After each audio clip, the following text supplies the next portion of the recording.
दक्ष news, सामान्यांच्या हक्कासाठी नेहमी दक्ष। पेठ तालुका हा आदिवासी बहुल आणि निसर्गरम्य परिसर। काही दिवसांपूर्वी झालेल्या भीषण चक्रीवादळाने या भागाला अक्षरशः झोडपून काढले। अनेक गावांमध्ये प्रचंड हानी झाली। शेतकऱ्यांच्या शेतीचे मोठ्या प्रमाणावर नुकसान झाले। अनेक घरे कोसळली, संसार उपयोगी वस्तू आणि जनावरांचेही नुकसान झाले। या गंभीर परिस्थितीची दखल घेत दक्ष न्यूज नाशिकच्या पथकाने तात्काळ घटनास्थळी भेट दिली आणि प्रत्यक्ष पाहणी केली।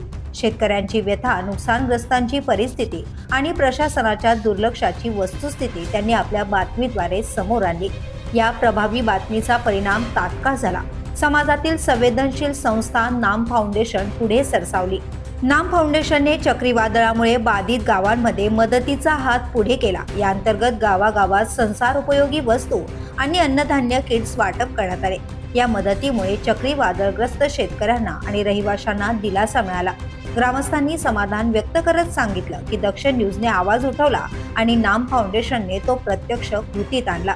या घटनेमुळे समाजकार्य, माध्यमांची भूमिका आणि संवेदनशील संस्थांच्या तात्काळ प्रतिसादाचे महत्त्व अधोरेखित झाले आहे। चक्रीवादळग्रस्त शेतकऱ्यांना दिलासा देणाऱ्या नाम फाउंडेशन आणि दखल घेणाऱ्या दक्ष न्यूज नाशिकला संपूर्ण पेठ तालुक्याचा सलाम। यावेळी सामाजिक कार्यकर्ते गिरीश गावित, दक्ष न्यूज प्रतिनिधी विनोद सहाळे, माळेगाव सरपंच दिलीप भाऊ राऊत तसेच नुकसानग्रस्त शेतकरी आणि स्थानिक रहिवासी मोठ्या संख्येने उपस्थित होते। विनोद सहाळे, दक्ष न्यूज, पेठ।